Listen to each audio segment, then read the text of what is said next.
Jordan, I guess So last yeah. Frankenstein got a 15-minute standing ovation at the Venice Film Festival a couple months ago. So my question for you, JP, Yo. is how long did you stand up in your living room and clap after this movie was done? You think I took it from 2.5 hours to 2 hours and 45 minutes? I don't got time for that. We're here for Frankenstein. I guess my first thought is I think JP hates this movie. Guillermo del Toro's lifelong passion project. JP hates it. First of all, I only considered it mediocre, but the big thing that I want to know, when you were defending it, was you had only just started it. It starts out a lot stronger than it finishes. So when you were kind of being like, you hated this, it's so great, I kept wanting to be like, okay, Yeah. let me know how you feel when it's over. I'll just say I had not seen any of the Frankenstein movies before this or read the book, but I watched like 10 Frankenstein movies for this. I watched the 3 original ones from the 20s. I watched all 6 Hammerstein movies with son of a bitch with That's what they used to call me in high school. Admiral Tarkin. That's who is Frankenstein in the original one. Peter Cushing? No, Peter Cushing. Yes. Yeah. So he did 6 of these movies, and in one of them, they just forget that the second movie happened, and they just scrap that from the timeline and start over. It was a wild 6 movies, but I watched those 9 movies, and then I watched this one, and then I read the book. Just finished it today. So I had a lot of bullshit to process, but I watched it again for a second time today as well, and I think it's awesome. So we should have some good back and forths here. I know Alan loves Guillermo del Toro, and I have no idea what Tucker is going to say. I do generally like Guillermo del Toro. I think I like him more as a person and an auteur than I do as a director, because JP, I'm a little bit on your side. I do generally like this movie, but I'm a little bit on the side of, I feel like this for every Guillermo del Toro movie, where it's beautiful, it's cool, it's imaginary, it's whimsical and beautiful to look at, but the story's always like, I don't know if it always lands for me. And I feel that way for like every Guillermo del Toro movie. Like I think he's a good director, and I think he's an interesting one and like a really, again, big visionary, but I don't know if I love everything he does. That's kind of my beef with it, is I not only do I really like him and think he's interesting, but and a great craftsman on top of it, but he is in like that perfect zone of having his own voice and everything, but also the critics and the studios all love him. He can get big budgets, he can get big projects greenlit, and this feels like the perfect example of this should be a magnum opus for him. He should be able to do something really interesting, and it just felt like the 4th installment of the same shit he keeps making, and it's actually looking worse and worse. I thought the movie, especially towards the end, the CGI fire and shit, like, looked terrible. There were parts that looked really good, but a lot of it looked awful. And I was just like, what are we, like, it's just disappointing that he's spending his time on stuff like this. I watched something that said that all the explosions were real, that he made miniatures of all of the buildings. Really? And he actually blew them all up, so he didn't have to use any CGIs or anything. But yeah, I was there. They were 25-foot buildings with miniature people, and he blew them all up. I believe that for the exterior explosion shots, but like the scene where Oscar Isaac is running back into the building and you see the fire like come up on his face, you can, like, a kid made that in a room. Like, that's the fakest shit I've ever seen. What are some other movies of his? Del Toro. Pan's Labyrinth is his most famous like early work. Pan's Labyrinth, Pacific Rim, both Hellboy movies. He won Best Picture for Shape of Water. Mimic was his first one, long time ago. Blade. A big one. Blade, yeah. Blade no, 2. he directed Blade 2, Blade not 2. the first one. Yeah. And Blade Trilogy, but yeah, not the first one. I don't love all of his movies. Like, I love Crimson Peak, Pan's Labyrinth and this movie, but I'm very shocked. Maybe it's because I watched 1930 and 1950 Frankenstein movies or something, but I thought this was awesome. Like, I was sad like I didn't have time to get all the pictures. Jordan, where does the idea that he was like green Where does that come from? In the other movies, was he green that you watched? You know? He wasn't super green in any of them. I feel like it's the cartoons, and I didn't watch any of the cartoons where Yeah, that I might knew in the nothing comic about Frankenstein. in the comic books. Yeah, like that and Young Frankenstein is really, really big, like culturally. It's a strong image of that. So probably comes from that and probably Halloween in the 50s and stuff. You know, strong iconography for that. The bolts in the neck and stuff. The monsters too. That's like a really big cultural icon. You know, what Frankenstein's monster looks like. So probably that stuff. I guess True. just like this is one of the first sci-fis that was ever made. It's Yeah. like the girl that wrote this when she was 19 years old, the original book. And it is insane that she went on this trip to Switzerland and thought all this up. And this is as close to what actually happens in the book as all of the movies that I watched, especially after watching 9 movies. And I didn't even read the book when I watched this movie. Like I thought this was a good twist on it. Turned out to be just like closer to what happened. But Mhm.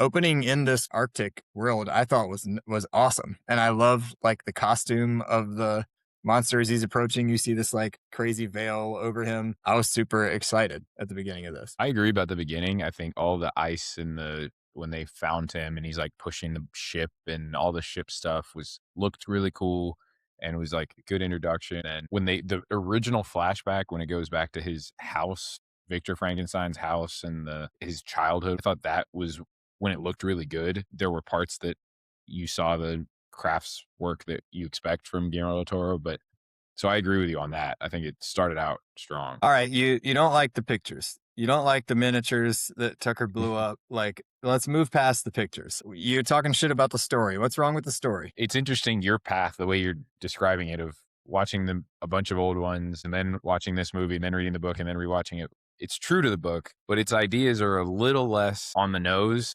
This is one of the most, hey, this is the story from the book, but we're going to kind of use crayon instead of paintbrush in showing what's happening. And we're going to have a scene where the brother goes, "Oh, Victor, you're the monster." It just felt very, let's make it all more obvious and also nuanced. It's very straight up. The monster is perfect and has never done anything wrong, which is not supposed to be the point. There's supposed to be a little more gray to that gives it a little more depth. It just felt very oversimplified. All right, he hates the pictures. It has to be exactly like the book for it to be good. That's where we're at. I'm saying the changes from the book made it worse. I'm not saying it's got to be like the book. My favorite Frankenstein movie is the first one. It's All right, nothing so like the book. I think JP's being brutal. I really don't think it's that bad. Like it's and to your point, Jordan, like I haven't watched the other ones, but fine if this is another iteration that's closer to the original source material. Again, one of my favorite things, I mean, visually, I have some complaints about it, but overall, costume design's gorgeous. The sets are, yeah, like, you're going through a lot of pictures. I mean, check The out sets Darth are really- Vader right here. Look at the Darth Vader. sets are really cool. Like there is a lot of like practical effects, and I mean, Guillermo del Toro is probably one of the best at this, is visually stimulating colors, both in costume and lighting. And we can get into a little bit more about the symbolism, especially with the color and color theory. There's 3 main colors that I continued seeing: red, greens, and blues. And red was obviously really important. You don't need to be very smart to think about it. It's like red is life, it's blood, it's romance, it's passion. And especially too, like I think like red being life really came through for this. So his mom, like right when you see her, she's in this huge red dress. He's like wrapped in red.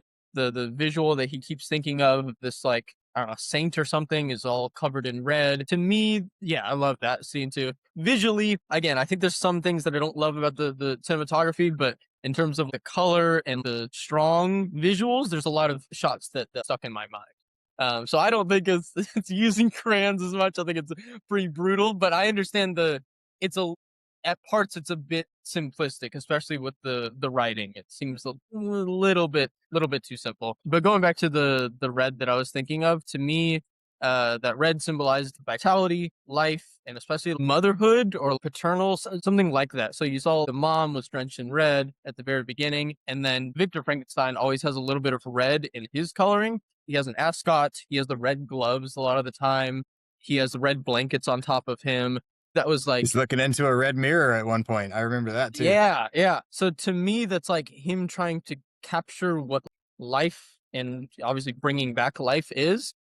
So I think some of the visual storytelling was really Red Road. pretty and very elevated. To me, the costuming and the visual design kind of elevated a little bit more. And again, that's what Guillermo del Toro is good at. I'm Great watching this JP. movie and these images look awesome. These sets look awesome. I need some thought it was sick. evidence. I need some evidence to support these crayons. You guys are tearing this shit up. One thing that I kept thinking about when watching the movie was DP, the cinematographer for this, is the same guy that did Shape of Water. And it's all 2.5 hours of a lot of the same visual tricks over and over again. And it got stale at some points. The blocking and the framing of a lot of the shots, it's just very wide angle, very big and open. And some scenes it works well. And it's a little bit of recency bias, but Nosferatu by Robert Eggers, visually, that movie's insane. That movie's crazy. It does beautiful things with the camera. It's moving around. It does a lot more to add something and really, really elevate it. Again, Nosferatu is an old ass story for a long time and dealing with the same thing. Vampires have been done a billion times in movies. So to me, it felt like it could have done a little bit more and done something even a little bit more fantastical. Most clear and the thing that I really liked is like the striking colors that came through. And I agree in the sense that this is a harsh way to put it, but it feels like this is Guillermo del Toro's version of Netflix. What do they call it? Netflix screen or Netflix color? Like, I think if anybody else did this, it would have looked like shit. It would have looked like the Wicked movies, right? It would have looked just straight backlit, no color, nothing going on. I think Guillermo del Toro is like, you see the flourishes that you're describing, but it's compared to him, compared to what I expect from him, especially in what's supposed to be a magnum opus from him, and all the attention that he put and the cast and everybody involved that are getting used up on this, felt like both not up to his standard and also just redundant of what he's been doing lately. To your point about Shape of Water, it's not stop motion the way it is with Pinocchio, but it's very similar thematically, and obviously it's taking a fairy tale. So it just felt like he's repeating himself, and each time he's repeating himself, it's getting a little bit worse. And when you veer off, when you do Nightmare Alley, it's sick. Nightmare Alley is one of my favorite movies he's ever made. It's just a little, I wish you were putting your time to something else. I think what I said maybe is apt for what you're saying. It's a bit stale. It's a bit the same thing. And All right. I agree to some parts, but I want. I just. Dude, you guys are legit. The movie opens in the middle of the Arctic with a crazy ass monster running up on a that was ship one of the things. and throwing motherfuckers into the fire, yelling for this guy. Doesn't even want to kill everyone, just wants to take this guy. You don't know why. What did Poe do so bad that this monster? And what the fuck are they doing out in the middle of the Arctic? And if you knew about the history of this time, like they didn't even know what was in the Arctic. To them, they're arriving on the coast of the Carolinas. They think some native tribe lives over here in the middle of the North Pole. This is a wild ass setting to be in. And these soldiers are out there trying to get this ship out of the ice. And the captain, like, we're going forward, goes into his galley, putting his feet by the fire. Like, these are about to die out here. This is an awesome entrance. Did you guys understand the language change? There was like 3 or 4 different languages that started out at the beginning, and then it just went all English the rest of the time. Did you understand why they did that? I wrote down Russians, but then later with the captions, they were speaking in Danish. So I don't know. I didn't look into that, but they definitely were changing languages. And then I thought that did they start speaking like Italian or French? I think they did. I don't a little bit. remember. JP, you're not tired of Guillermo del Toro's use of French or Danish in movies? What do you got to say about that? Is it repetitive for him to switch languages? What's going on with the language? I mean, it's not repetitive, but no, that's not a criticism I have. But if you're gonna press, like, I'm curious, JP. You've said a couple of things that you didn't like. What sort of things did you like? You had to give anything to it. I did think it started out really strong, and it's interesting, and it felt, again, almost like a football team with a great quarterback and a shitty roster around it. It's like you have these moments where you see the greatness, but then there's a lot around it that's like, okay, I like this flourish here, but the whole shot is just turning me off, I guess. And I was interested in the way that it was written in the beginning. You got a lot of the flashbacks with him as a doctor and his complex with his dad and all that kind of stuff. And I thought, what's his name? Christopher Dance, the guy from Charles Dance. Charles Dance. Yeah. I thought that was really good. And then it's also 2.5 hour Netflix movie. It just felt like it lost me as the movie went on. but I wanted to see the end, and so it All wasn't right. terrible. JP is no longer allowed to use the shot wasn't good as evidence for whatever negative opinion that he has. All right. I feel like it's the first time I said it, but sure. Think has your whole thing not been this movie's ugly? Has that not been and cheap? Has that not been your whole thing? I said the look has been disappointing, but I feel like the specifics on the shot, I don't know, felt like a All right. Well, let's do this. Sam isn't here, but he wanted us to talk about Andrew Garfield dropping out of this movie. He was supposed to be Jacob Elordi. So, who's got some passionate thoughts about Jacob Elordi and Oscar Isaac? I thought he was fucking awesome. I thought he was really, Me really too. good. I haven't. That's honestly probably my favorite acting. Maybe Oscar Isaac second. There's some parts I didn't like about him, but overall I did. I thought Jacob Elordi was awesome. I don't really know him too well. What is he? He was in what? Saltburn wasn't the other thing. Euphoria, Alan. Euphoria, Alan. Euphoria. I'm thinking of movies.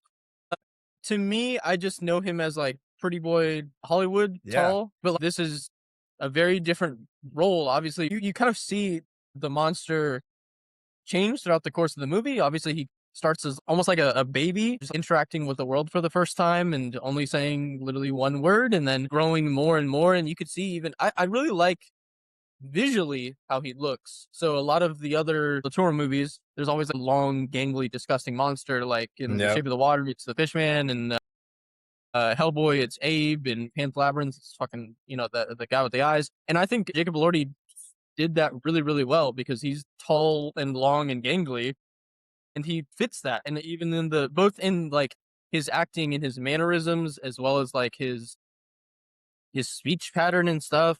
Andrew Garfield's a good actor, and I think he probably would have been good in it, but physicality, I think Jacob Elordi did a really good job. So I liked it. I definitely like that he had to take a non-pretty boy role, and now you're not distracted by his beautiful hair and his face. Like I didn't know. I went into this without looking at the cast. I actually didn't recognize who it was until he confronts Victor in the bedroom. And it's funny that he has long hair at that point. And I think that helped me see who it was, but took all of his surface level qualities away and made him go out there and be a freak. I completely agree. What I would say is obvious. I think Andrew Garfield's a great actor, but I can't picture that from a sense of a physical. I can't picture Andrew Garfield being imposing. And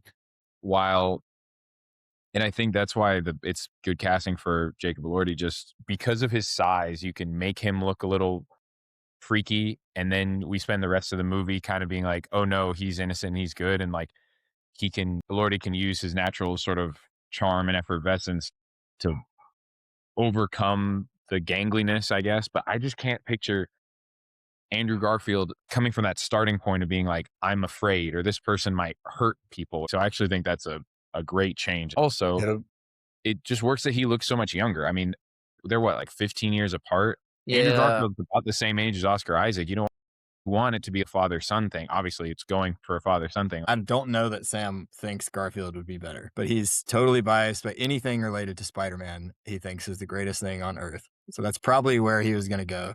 I think Shane Gillis would have been pretty good. I think he would have played a main one. I like that better than Andrew Garfield. Me too. Could you imagine? All right. He kind of walks like him anyway, like Frankenstein. Keep exploring this, Tucker. This could be good. Keep exploring this.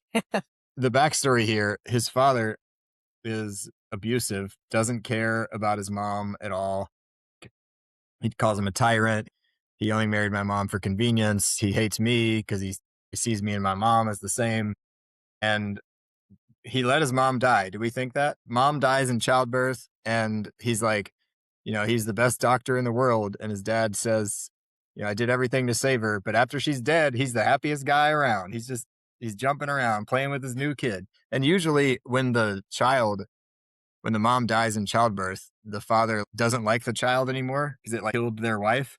But he fucking loves this child that took the mom out of the way. Now it's just his estate. She must have sucked. They don't have to argue anymore. He had got no more sheriff in town, Tucker. Yeah, I think I saw that really, really quickly. Because even when Victor Frankenstein was describing his childhood, he was like, "Oh yeah, I loved hanging out with my mom," and you saw scenes of them. And even when the dad first pulled up, the mom is hugging or overbearing on Victor Frankenstein. And I think he right after the mom dies and it shows his brother, he's like, all the attention was on the brother now because he's perfect. So Jordan, I think I agree. He wanted a perfect son, almost like a replica of him without the mom's influence. And he tried that with his first son being Victor, but he was away doing crazy shit. And so he got the second try at doing it. And he's like, oh, now I can get rid of the mom. I'll let her die. What I saw a lot and what touched me a lot was the visual storytelling, especially in the coloring and the costume. Victor is associated with blacks and reds, and then his brother is associated with blues and golds, almost similar to the dad side. I'm actually going to disagree with this reading. I took it the complete opposite way. What Victor's supposed to think, and he says it from the beginning. He kind of thinks his dad's an asshole, and he much favors his mom.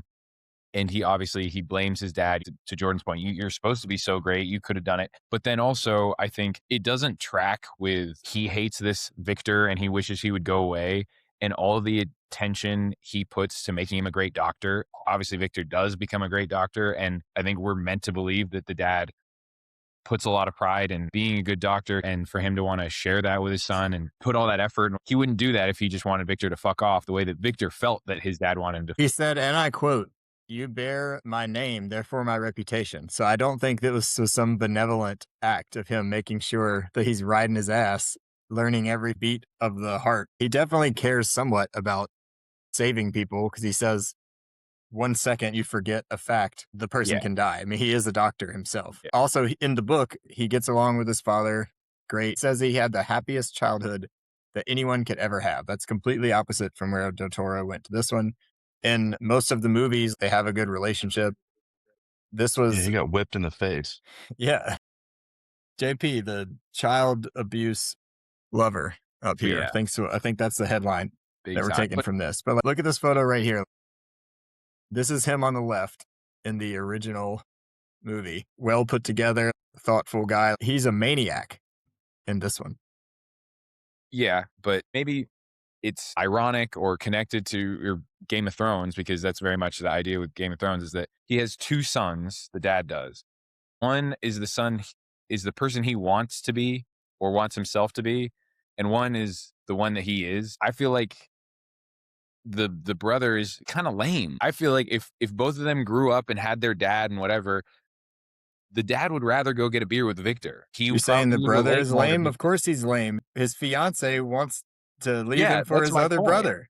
That's He my can't be point. It's cool. like, He's the finance guy who Victor says, "Stay here at the tower and keep working on my shit. I trust you more than anyone while I go with your wife." exactly. And so it's like, I think the dad, he wanted himself to be more like the brother. The brother is who he thought was like the idea of a good person who's got his shit together, and like, I want to be more like that. But Victor is a replica of himself and somebody he relates to and somebody who actually takes after him. And Victor is supposed to have this complex about his dad. And I think that's such a common thing that I think my dad hates me and he actually loves me and relates to me. Like, I think that I like that reading better. I think it adds more depth to all their characters. Maybe I'm projecting the Game of Thrones reading on it. This is movie projections. We're projecting everything onto this. That's why you have to be spirited in your projection. JP, I think that's a great call out because I thought the exact same thing generally, maybe not the same conclusion, but generally, I think it was pretty obvious of why they choose Charles Dance, obviously playing Tywin in Game of Thrones, but that same dichotomy, the themes of fatherhood and life creation and that theme that keeps coming up over and over again, but the paradox of like, I want my son to be like me, but I also reject him for being like me. And so I want my first son, he called him Victor. That's the name he keeps saying, like to conquer and be great or whatever. And I want him to be a good doctor, but he's too much like my emotional wife, which I hate. But at the same time, and then he's like, oh, I'm going to make it perfect with my second son. But in reality, his first son was more like him. It's the same thing with Tywin and Tyrion being like, I hate Tyrion. He's nothing like me. He's nothing like me. And then everyone that reads Game of Thrones and watches Game of Thrones is like, no, that is Tywin's true son. He's most like him, even as much as he doesn't want to say it's like him. So yeah, I read the same thing. Irony there is Tywin hates Tyrion because he killed his wife, who he loved. And then here he hates Victor because Victor loves his mom, who he hates. He wants his wife to be gone out of here. But I also think it makes Victor more interesting if she did die of natural causes, but he obsesses because he can't just accept my mom died of a coincidence or an accident.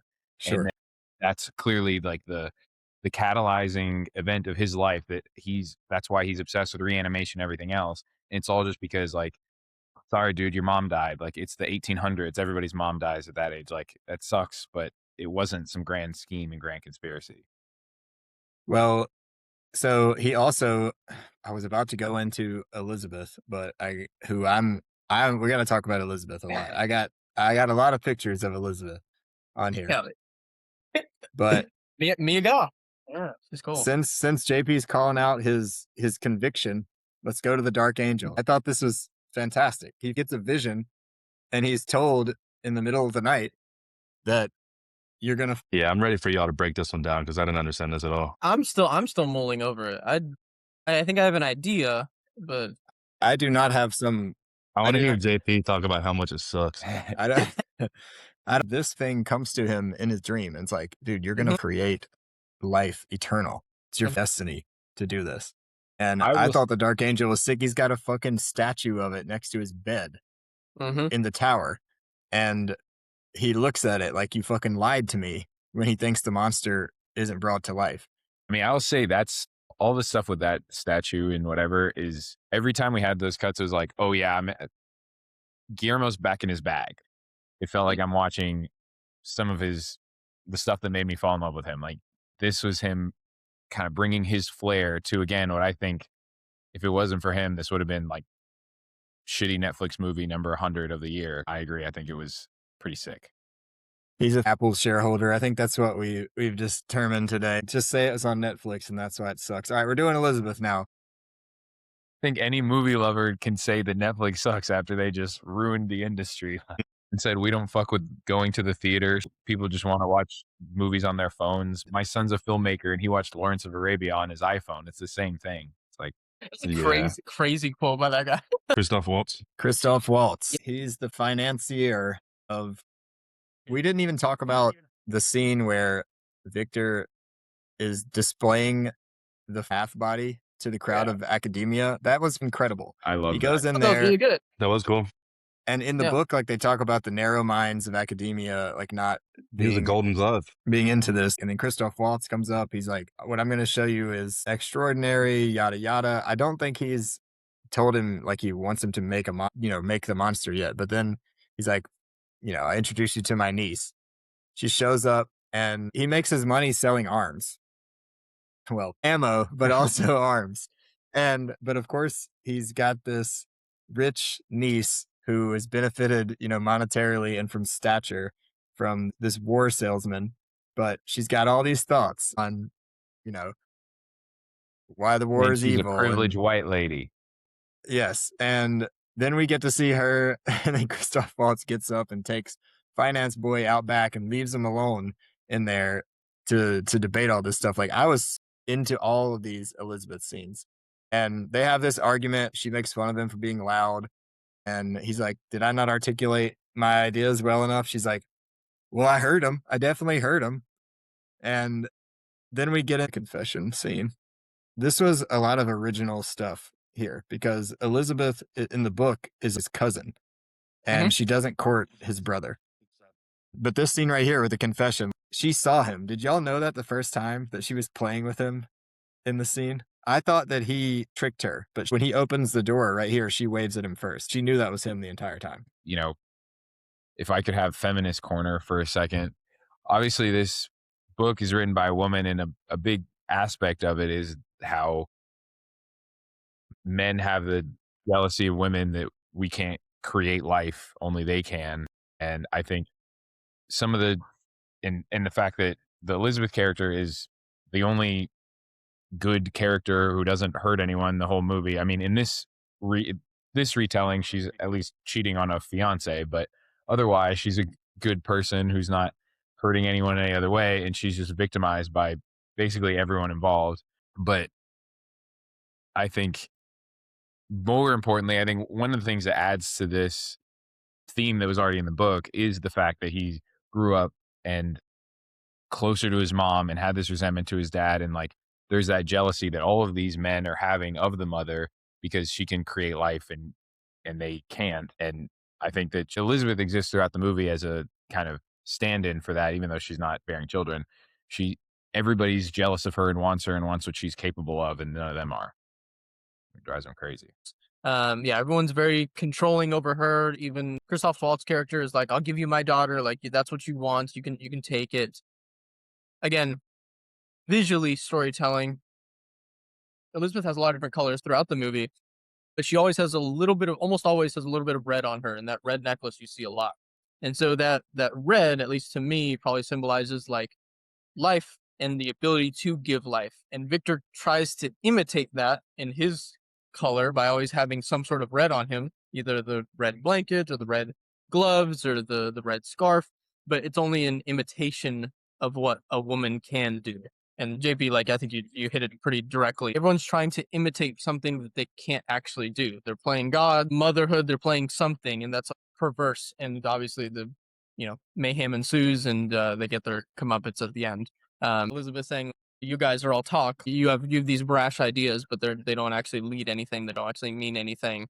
And Elizabeth's character is really the only one that sees other than the old man, I guess, sees like the humanity in the monster. Sorry, feminist, joke's on you because the Dark Angel is a woman, and she told Oscar Isaac that he can make life, and he did fucking make life. So Going back to the Dark Angel, I don't know. Again, I need to mull on my ideas of the color and what red represents. But the Dark Angel being drenched in red and having the fire behind it, like maybe that's like godhood or something elevated, like only God or women can create life and then man can't. And even if man tries to control something natural, then yeah, it doesn't work out. the Dark Angel told him I would have command over life and death. I would surpass my father by far. And I know he fucking hated that.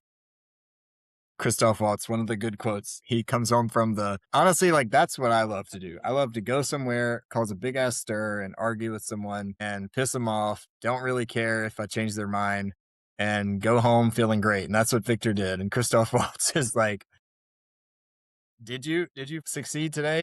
He says, fuck it. You're like a child clutching your new pet so tightly, you're going to strangle it. Yeah, Christoph Waltz character trying to control the experiment because he wants to live longer. Victor Frankenstein wanting to control death. And that probably stems back from his mom dying. So Christoph Waltz has got syphilis. We don't know that yet. And that's why he wants Victor to make a new body to put him in it. I think he could have been a little more aggressive at the beginning. Like, you really have to do this favor for me. It didn't turn out too well for him. He sees the mercury in his cane, and that's how he knows that he has syphilis. I like that line there at the end. Which one? Where he was like, a night with Venus, a lifetime with Mercury. Yep, that's it. So as rich and Classic. esteemed as this guy is, he can't stay away from the red light district over there. But the tower that they bought, Aqua is Vita written on the front of it, this tower is sick. When he rolled up to it and you get the shot of the ocean, like, what better place to create the monster? And in the old ass movies, like, the tower is this pathetic thing. It's really funny to compare to. And then he's bossing the cuck brother around, like, build me all this shit. And then that's when we see all the courting happening. What's wrong with the tower scene, JP? Tell us how shitty the tower scene is. Nothing wrong with it. I think the tower is well built. I think some of the way that it's lit is where we start to feel a little wickedy, where things are just that classic thing we're seeing so much now, where they keep things gray and there's just like the overall lighting is nondescript gray, so that especially in the exteriors, because it makes it easier to edit, especially because these projects are passing from hand to hand. We're not getting as much light and contrast on the tower, but I think the tower itself is well crafted, and I think wheels haven't completely fallen off on the hot start of the movie. All right, well, I guess we'll keep going, and you tell us when the wheels fall off, because the next scene that I want to talk about is when they're looking at men about to be hung, deciding like if they can use their body parts. He's like, you're fucking lucky to be hung, dude. Like, you're gonna die in like 6 months. Everyone's celebrating as he walks away, and like 4 men fall down to their deaths. Like, this is awesome. Yeah. I mean, it used to be like Yeah. a sporting event. Like people would get excited to go, what else are you going to do? Oh, we got a hanging today. What do you do? I don't care. It's ridiculous. Yeah. People Let's go see cheering, him hung dead. It's like college game day. They got a booth. They got a big set.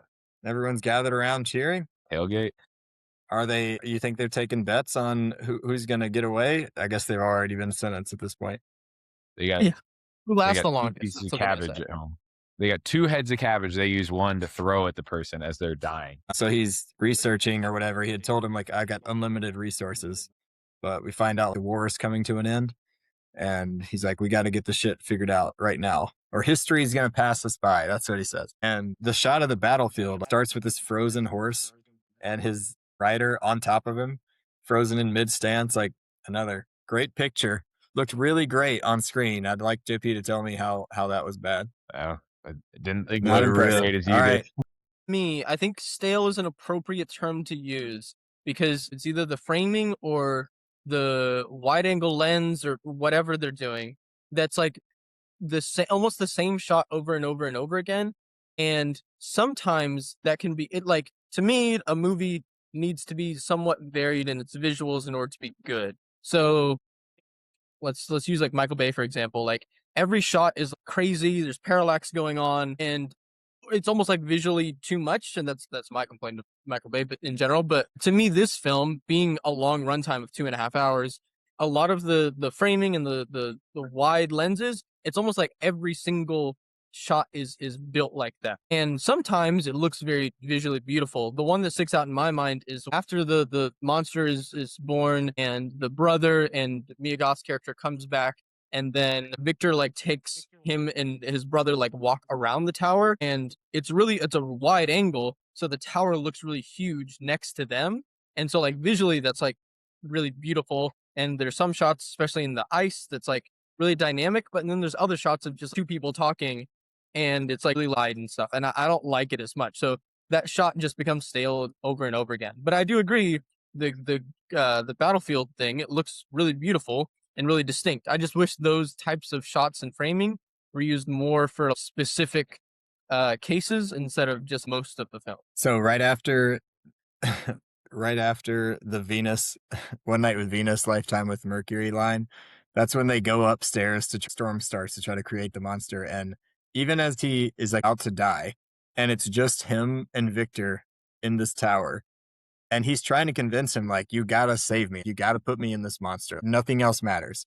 Victor turns away and runs up the stairs. He stops and turns around and grabs his toupee off of the mannequin and puts it back on.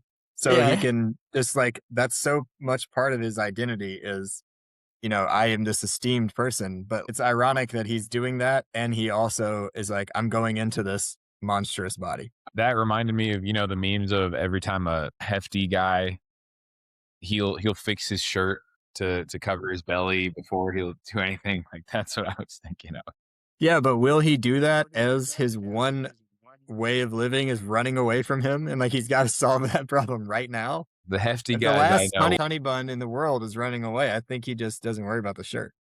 I didn't get the feeling that he was like, did he say anything else about like how he's a fucking arms salesman? He's not like too worried about his reputation.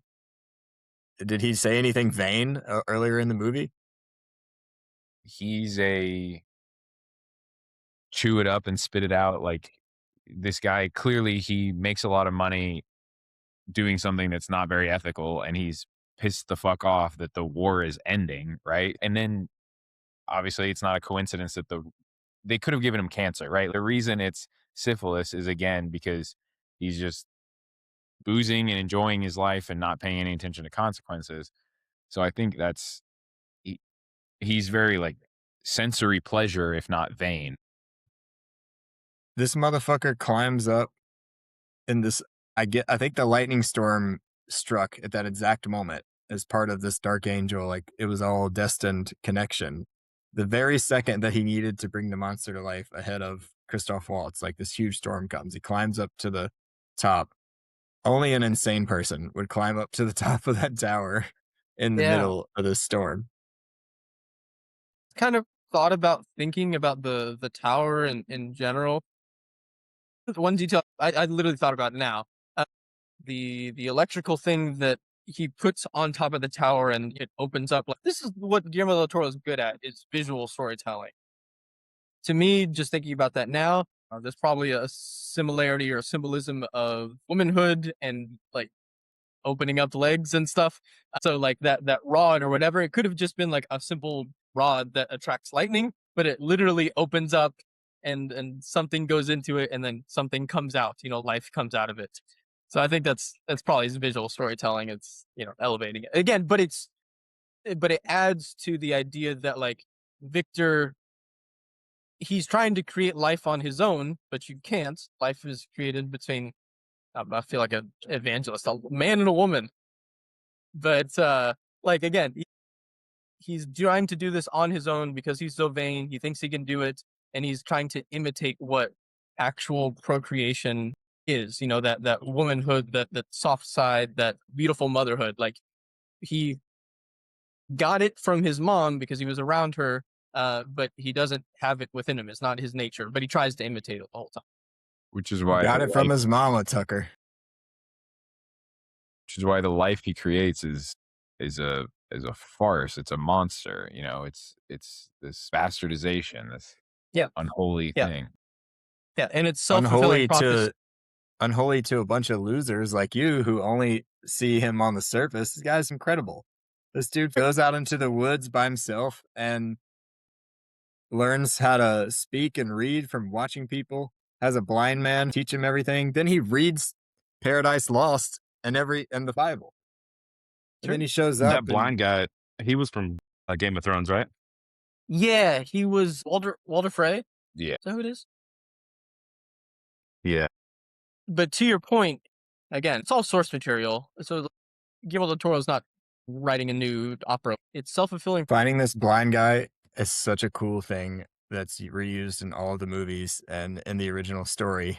In the OG Frankenstein that you're seeing right here, it's so funny that the monster is really intelligent in the book, in this version of the movie, in the newest movie, but they make him a buffoon in many of the other movies. And this one on the left, he stumbles into this shack. It just so happens to be the blind man's there, and they become friends because the old man can't see him, but he hands him a beer. He gets hammered, and they're like hanging out and having a lot of fun. But then he trips and falls into the fire or something, burns down this old man's house. It's so funny to see in these old movies. That sounds like a better movie. Definitely better visuals. My favorite part of that movie is that, like, kind of the climax or whatever you want to call it, is that he chucks some kid who's screaming in the river, doesn't know that that's a problem or that there's anything wrong with that, and then the kid drowns. So then the whole town gets up like a posse to go kill the monster. He's like, it's killing our kids, and he's like, I don't know what I'm doing. Yeah, so in this scene, he's walking around the countryside and he sees this girl and he wants to be her friend, and she's not afraid of him like everyone else. So they're like playing with flowers and she throws it into the water. He throws it into the water and it floats, and he's like, ha ha, ha ha, that's so cute. Picks up the girl, tosses her in, she drowns. And now Which version is this? 1920. And so now everyone's like, he's terrorizing the countryside. He's killing everyone in sight. And I was watching Stranger Things the other day, and in one of the early episodes, one of the guys who does something to harm one of the children gets up from his TV and walks away, and this scene is playing on the TV. And then they turn it off right here, right before he kills the child. So this is a pretty epic scene. Yeah. Yeah. I will say the costuming is much better in Guillermo del Toro's than in this old Hollywood one. Is the costuming repetitive? I don't know. It might be repetitive. Maybe. I'm not sure if Del Toro switched it up enough from Hellboy. You think it's better 100 years later? I just think like all of the. I like the turtleneck and blazer look, if I'm being honest. The all black on gelled hair. Yeah. True. Yeah, Jacob Elordi's disgusting wig. It looks gangly, gross. There's a billion iterations of every Dracula or Frankenstein or the Invisible Man, whatever. And as long as an iteration does something different, then I'm fine with it. It's not the this one. I think it's this one, Revenge of Frankenstein. Frankenstein. One of these two, Victor actually dies, and they put him into a new body, and so he lives through like 4 more movies in a new body, but as himself.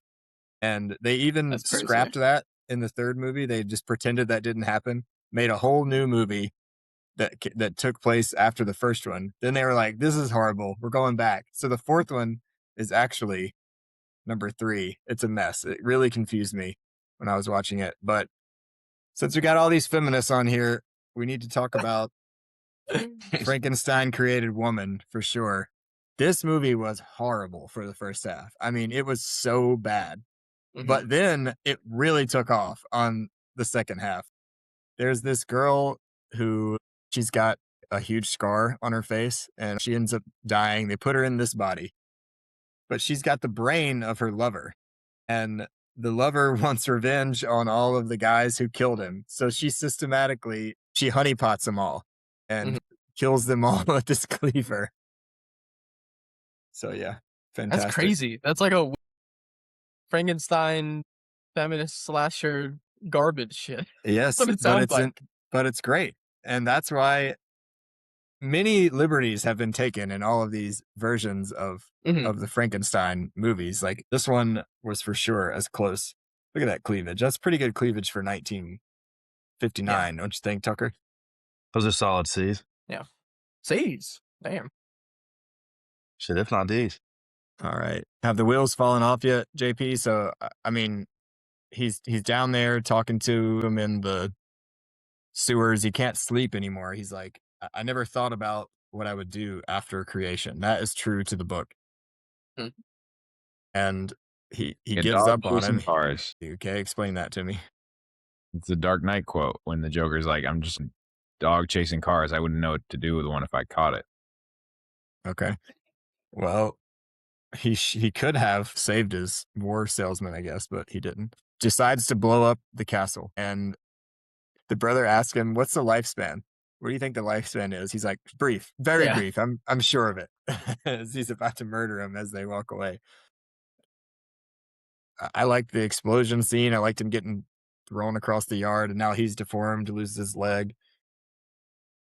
And he's only saved because the benevolent Elizabeth decides to come back and check on the monster. But right before that, he tells him, "Say anything. Say one more word," after he's already poured gas all over the tower, "and I'll save you." And as he's walking away, he says Elizabeth, and he just ignores him and keeps going. And I feel like that was just for his conscience the whole time. He was trying to tell himself, I had to kill this monster because we made a mistake. He's not intelligent. And then he answers his question and he doesn't save him. Yeah. The million instances of Victor being a terrible person and a terrible father and a terrible scientist. He's just a bad person. Like the things that if you say another word, give me something. He says another word, he doesn't give a fuck. But when he's the one that shoots Elizabeth, he blames the monster. But when he's the one that killed Christoph Waltz, he's like, "Oh, the monster did it." Like he takes no accountability for himself, and he blames his creation for everything. Right. He wants to be just like father, a woman, just like a woman, but he doesn't want any of the consequences of ownership or what it means to be that. And that's what the monster wants from him. He's like, "You gave me the life I didn't even want, and now I'm asking you something and you can't even give it to me." All right, JP, when do the wheels fall off? Let's hear it.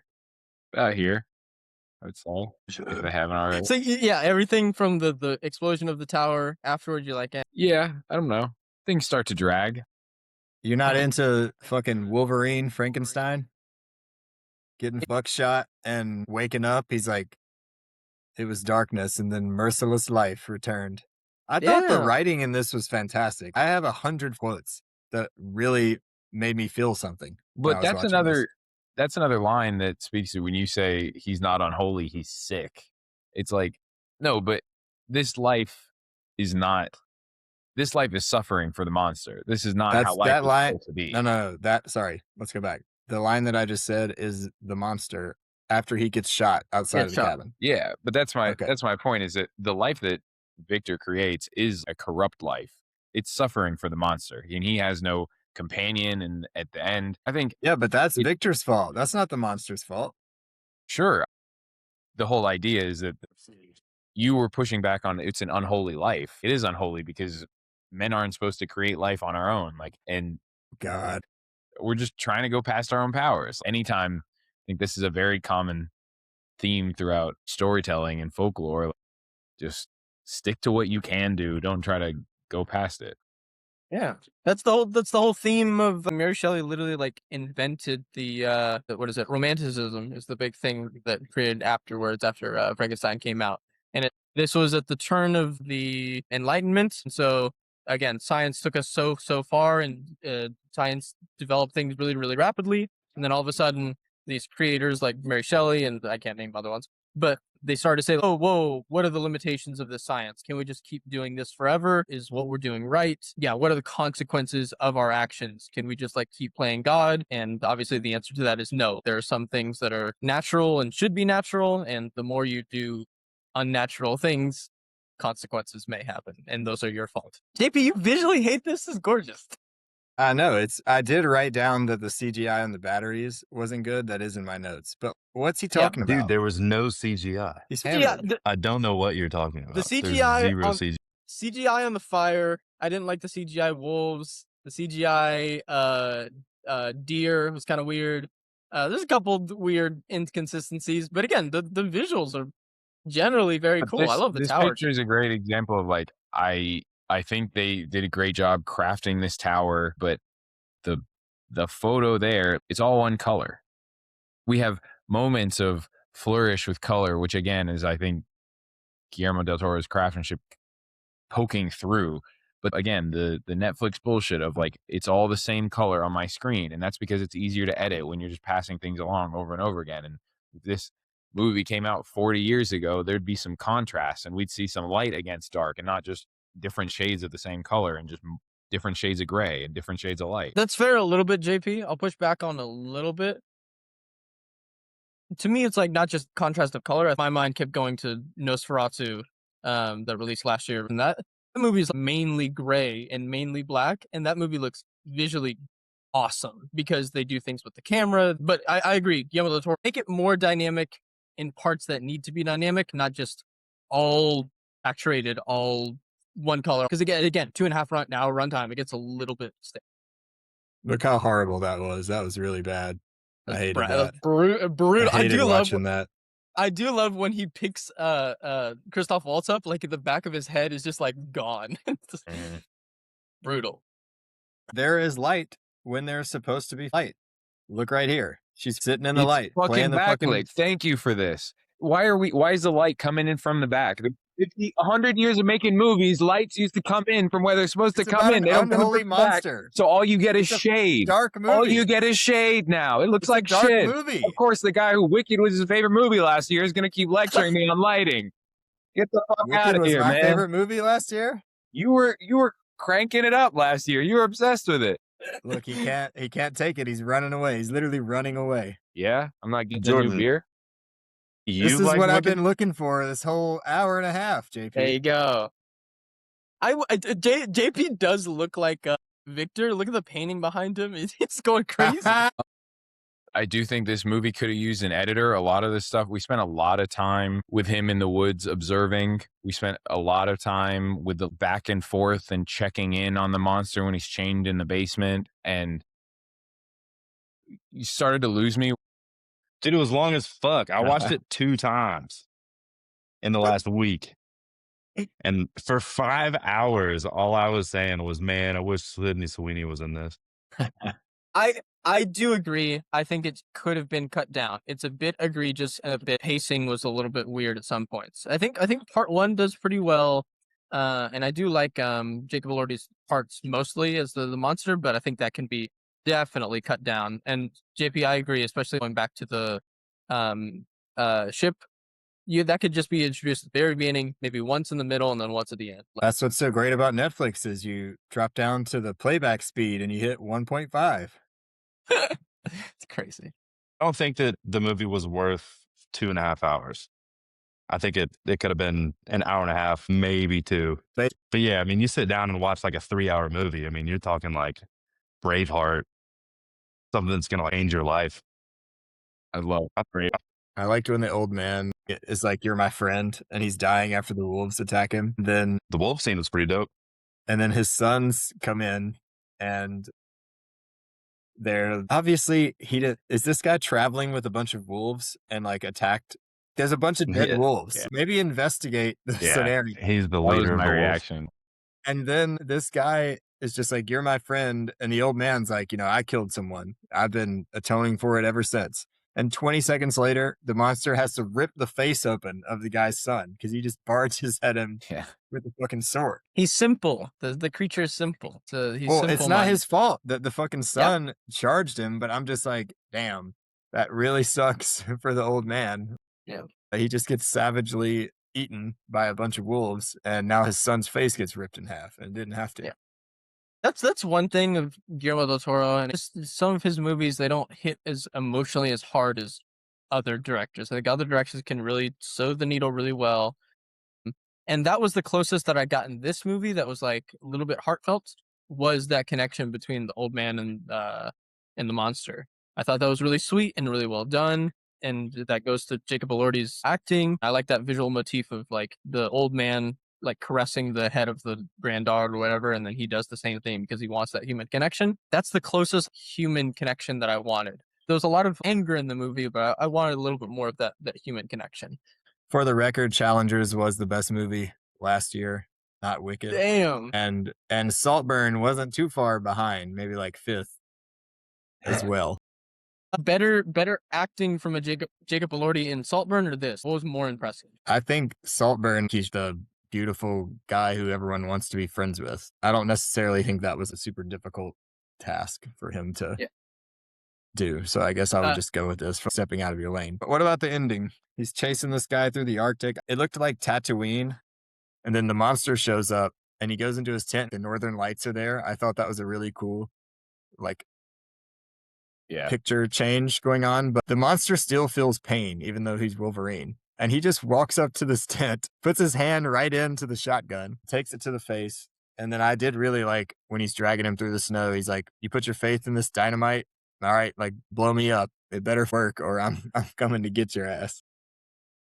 That was one good call out. Like I like that there was more like fear and like horror that came from, especially that scene. Like it was creepy. I wish there was more of like those, I guess, like strong emotional stuff that was kind of lacking. You mean like the leaves falling down in the house as the monster carries out the bleeding wife because they shared a connection over a leaf before he could speak earlier in the movie? Or is that not enough for you, JP? Didn't connect. They'd fallen off. I did like how the reason how the creature discovered himself was that letter that Victor never opened when he goes back to the burnt tower. Everything's burned up, but this letter is just perfectly white in the rubble. I think I was thinking the same thing. I thought that I was yelled pretty. out, "I was bullshit." And I love the candle wax when people give the little stamp on stuff like that. What do you call that? I'm sure JP knows. Maker's Mark. Makers. I'm going to pose a question to the group, but specifically to JP. What would be the most egregious category that this could be nominated for the Oscars? If this is nominated for Best Picture, would you throw a fit? Yes, he already has. I know. That's No. bait. The fit I threw is Jordan was like, "Oh, it got nominated for Best Picture in one of the two categories in the Golden Globes. So you were wrong about your opinion." And my response was, I can't believe the Golden Globes in one of its 12 nominations for Best Picture is a movie that I didn't find to be one of the best movies of the year.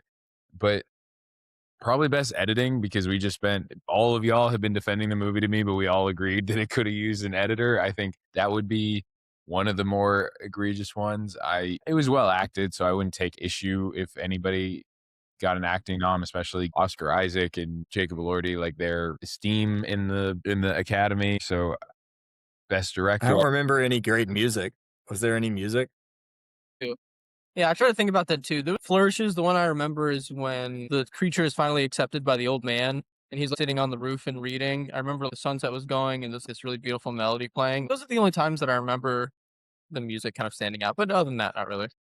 So when JP said that this movie wasn't good, I just thought like he was saying that was the consensus. The way I interpreted his text was no one likes this movie. So he interpreted my text as I was arguing against his point. I literally was just surprised.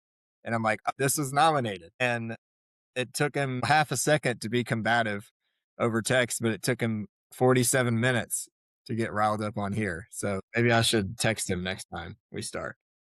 We've talked ad nauseum about Guillermo del Toro and his filmography. I don't know how many movies now are all there's an evil father figure who's mean to this monstrous or misfit child figure who's perfectly innocent. I think Pinocchio was that, which it just keeps going back to Shape of Water and all these other movies.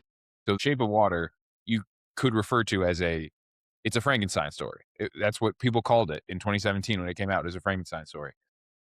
And to take the monster character and make him even more pure and awesome and give him more flawless, it's taking the same story you've been telling for the past at least 10 years and making it simpler. And it just felt like a miss.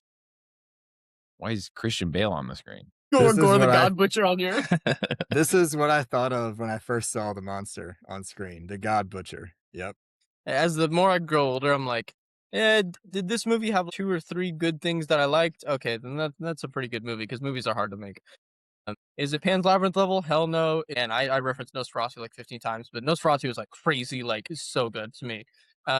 And speaking of other horror directors, Robert Eggers is kind of like that. And that's what I want. And every time I go into a new Guillermo del Toro movie, I am expecting something elevated. But that's what really excites me about Robert Eggers movies is he is doing these new and different takes. And I heard he's doing a werewolf movie next. They're all very different. Lighthouse is crazy different from The Witch. The Witch is super different from The Northman. And Nosferatu is a little bit different, although it's based on an existing story. But still, even if it's not the Pan's Labyrinth level, still better than a lot of other shit that's being made. And I completely All agree right, with you what so- you're saying about Eggers. I'm not the biggest horror guy, so I'm not usually the most in the bag for a guy like that. But I agree, bringing interesting perspective. Jordan, I don't know if it's the casting directors in Hollywood ever or the directors, but Oscar Isaac, very like dad figure, and I guess kind of what's his face, Mr. Fantastic, what's his name, Pedro Pascal. Pedro Pascal is kind of like this too. Maybe it's only with Hispanic men. But if you ever watched Ex Machina by Alex Garland, it came out like 2015, 2014. Yep. That's also very similar. Oscar Isaac being in like God mode, wanting to create something. And so I wonder if there was like at least like some sort of inspiration for this casting. Also, Ex Machina is dope. Another Frankenstein movie. Dude, Better. you're such I a liked hater. Ex Machina better than Frankenstein though. All right. I'm not giving in to JP's shitty arguments and letting it ruin my enjoyment. I love this movie and I really love Frankenstein now. And I wasn't too close to it at all till a month ago. That's all I got to say. Jordan, I guess So Frankenstein Yeah. got a 15-minute standing ovation at the Venice Film Festival a couple months ago. So my question for you, JP, is how long did you stand up in your living room and clap after this movie was done? You think I took it from 2.5 hours to 2 hours and 45 minutes? I don't got time for that. How do you stand for 15? I don't know. That is Yeah, wild. I mean, I think That that's every. happens at these. Yeah, Sundance is a bunch of pretentious losers who like suck on anything that's good, especially like a visionary director. pause. Jordan, so 2 questions. Where does Frankenstein rank amongst your Guillermo del Toro movies that you've seen, and where does it rank among the Frankenstein movies in terms of you liking it? Okay, might have produced it. Yeah, I mean, I haven't watched Pan's Labyrinth in a long time, but like I don't love any of his other movies. I don't really remember that much about Blade 2. I liked Blade. Pacific Rim, I saw that in the theater. It was fun, but that's not like a great movie. Shape of Water was fine. Hellboy movie. This is sick. I haven't seen Hellboy in a long time, but yeah, the original Hellboy for sure was super good. That's fair. but I should have, because I watched so many Frankenstein movies. Usually I watch a couple other movies of the director, but I ran out of time for this. What does it rank for yours? I think it ranks him of like the top half of his stuff. But is it better than Pan's Labyrinth? No. Is it better than? I like Hellboy a lot because I like Ron Perlman, and Yeah. I think there's a lot of cool Okay. stuff about that movie. But above the top half, I think. Y'all are good. I will say that I knew this was gonna happen. What was your favorite movie, Jordan? Out of all of them, What was your favorite Frankenstein movie? When he throws that bitch in the river, come on. The original one is great. I gave it 4 stars. The Revenge of Frankenstein, I also gave 4 stars. That's the one where Admiral Tarkin gets guillotined and then he comes back to life. They all had really good moments, and I liked how different all of them were. But the best half, I think the best half of a movie might have been the second part of the Frankenstein made woman slasher. The first part of that movie, I was ready to give this shit a 1 star and turn it off. But the honeypot was really fun. So that might not even be the right answer, but that's the funnest answer to give. I'll put it on the list. That sounds dope. I like when there's like a franchise that is like 15, or like Frankenstein, that's like 15 movies long. I think of like the Halloween series. Shout out Halloween 3 being like the weird one that doesn't have Michael Myers in it. It's so weird and so different, it makes it cool. Quick of what I see, shout out Tron Legacy, dope ass movie, very underrated. And then also too at the very beginning of that list, the new Chainsaw Man movie, dope as fuck. Maybe Okay. my favorite movie of this year.